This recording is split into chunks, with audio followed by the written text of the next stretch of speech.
নমস্কার বন্ধুরা, অল ব্লগিংয়ে চ্যানেলের সবাইকে স্বাগত জানিয়ে আজকের ব্লগ কড়াইশুঁটি কচুরি, তার সঙ্গে গরম গরম আলুর দম।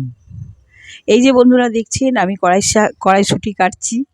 কড়াইশুঁটি ছাড়িয়ে ভালো করে ধুয়ে নেব, তার সঙ্গে দু এক টুকরো আদা, স্বাদ মতো ঝাল, যে যেরকম ঝাল খায় সেইভাবে, কয়েকটা কাঁচা লঙ্কা নিয়েছি, ওর মধ্যে কড়াইশুঁটি আছে, কাঁচা লঙ্কা আছে, আদা আছে। এগুলো এবারে আমি ছাড়িয়ে নিয়ে ভালো করে ধুয়ে নেব। ধুয়ে, কারণ এই শীতের সময় তো কড়াইশুঁটির কচুরি খেতে খুবই ভালো লাগে, সেজন্য আমরা ভাবছি আজকে কড়াইশুঁটির কচুরি বানাবো। অনেক দিন ধরে আমার নাতি খুব বলছে যে দিদা তুমি কবে কড়াইশুঁটির কচুরি বানাবে, শীত তো চলে যাচ্ছে। এবার বন্ধুরা দেখছেন তো কড়াইশুঁটি আমার সব খোলা হয়ে গেছে শুঁটি থেকে। এবার ভালো করে ধুয়ে নিচ্ছি, এর সঙ্গে কাঁচা লঙ্কা আছে, আদা আছে। এবার একটা পাত্রে রেখে এবার মিক্সার গ্রাইন্ডারে দিয়ে দিলাম। কারোর যদি মিক্সার গ্রাইন্ডার না থাকে সে শিলের মধ্যে শিলনোড়া দিয়েও ভালো করে পিষে নিতে পারবে। এবার মিক্সার গ্রাইন্ডারটাকে অন করলাম, কড়াইশুঁটিগুলো আস্তে আস্তে মিক্স হয়ে যাচ্ছে। এবার এটাকে একটা পাত্রে ঢেলে নেব, ঢেলে নিয়ে এটাকে গ্যাস ধরালাম, কড়াটা বসিয়েছি। এবার কড়াটা গরম হয়ে গেলে ওর মধ্যে একটু সাদা তেল দেবো। কড়াটা গরম হয়ে গেছে, এবার আমি একটু সাদা তেল দিচ্ছি। সাদা তেল দেওয়ার পরে ওর সঙ্গে দেব কালো জিরে দিয়ে, কালো জিরেটা বেশ একটু ভাজা ভাজা হয়ে যাবে, তখন ওই পেস্টটা ওর মধ্যে দিয়ে দেব। দিয়ে ভালো করে নেড়ে ভালো করে কষে নেব। কষার পরে তারপরে একটা পাত্রে রেখে দেবো। এবার দেখুন বন্ধুরা, আমি তেলটা গরম হয়ে গেছে, কালো জিরেটা দিচ্ছি। কালো জিরেটা একটু ভেজে নেব ভালো করে, কারণ কাঁচা থাকলে তো সেন্টটা বেরোবে না, ভাজা হলে কড়াইশুঁটির সেন্টটা বেরোবে।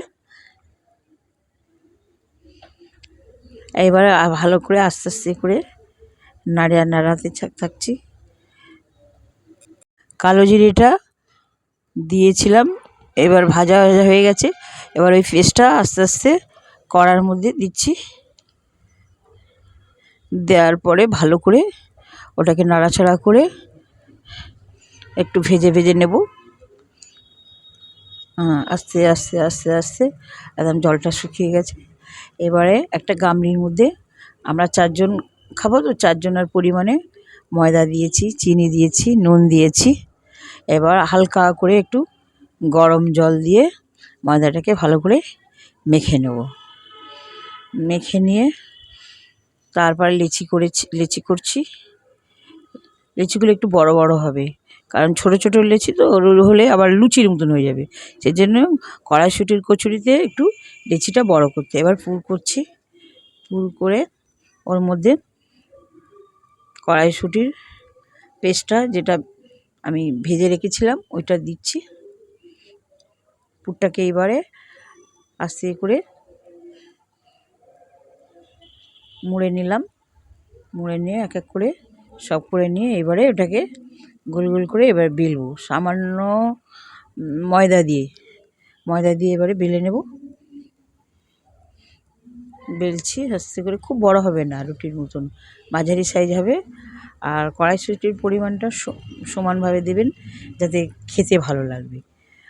শুধু ময়দা থাকলে তো ভালো লাগবে না, তার সঙ্গে কচুরি করতে গেলে কড়াইশুঁটিটা একটু বেশি পরিমাণে দিতে হবে। বেলছি, এবার বেলা হয়ে গেছে আমার। আমি এবার যাব রান্নাঘরে গিয়ে তেলটা গরম করেছি, করে এবারে কচুরিটা আমি একটা একটা করে ভাজছি। এক পিঠ হয়ে গেলে উল্টে দেব। দেখুন কীরকম ফুলে গেছে। এরকম গরম গরম ফুলকো ফুলকো কড়াইশুঁটির কচুরি খেতে খুব সুন্দর লাগে। আর আমাদের বাড়িতে সবাই অনেক দিন ধরে বলছে কড়াইশুঁটির সময় এখন কচুরি যদি না করো কখন খাবো। তো আমি ভাবলাম যে আজকে তো টিফিনে তেমন একটা কিছু নেই, তা আজকে কড়াইশুঁটির কচুরি করব। তা কড়াইশুঁটির কচুরি করেছি। এবার বন্ধুরা, আমি আলু আগে থেকে সিদ্ধ করে নিয়েছি। এবার কড়াতে তেল দিয়েছি, তেলটা গরম হচ্ছে, গরম হয়ে গেছে। এবার দুটো তেজপাতা, একটা শুকনো লঙ্কা, তার মধ্যে একটু হিং দিয়েছি, কারণ নিরামিষ তো, নিরামিষে হিঙের আলুর দমটা ভালো লাগে খেতে। এবার একটু আস্তে করে ভাজা ভাজা করে নিচ্ছি।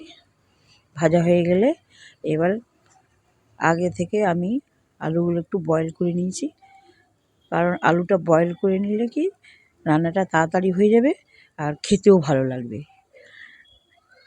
এবার আস্তে আস্তে আলুগুলো সমস্ত দিয়েছি, দিয়ে এবার কষছি, কষে কষে কষে বেশ লালচে মতন হয়ে যাবে। তারপরে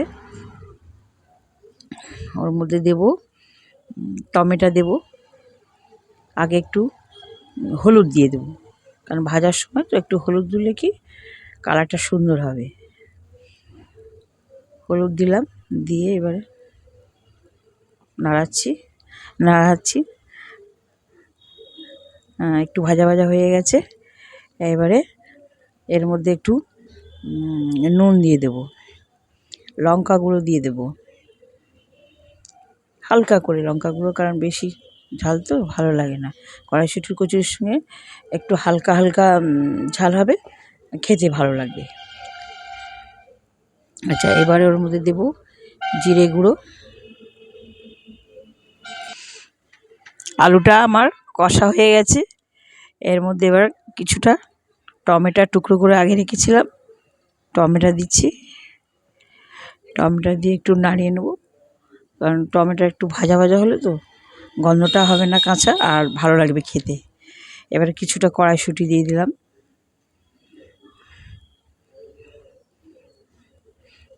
এবার আস্তে আস্তে আস্তে আস্তে নাড়াতে হবে। আর গ্যাসের স্টিমটা এবার আমার কড়াইশুঁটির কচুরি আর তার সঙ্গে এই কষা আলুর দম রেডি। আমার আলুর দম রেডি, তার সঙ্গে কড়াইশুঁটির কচুরি, আলুর দম, খেতে খুব সুন্দর হবে, কালারটাও খুব সুন্দর ভালো হয়েছে। আমার নাতি সব সময় বলে, দিদা কড়াইশুঁটির কচুরির সঙ্গে আমাকে আলুর দম করে খাওয়াবে। তাই আজকে আমি কড়াইশুঁটির কচুরি আলুর দম করেছি সবার জন্য, সবাই খাবে। টাটা।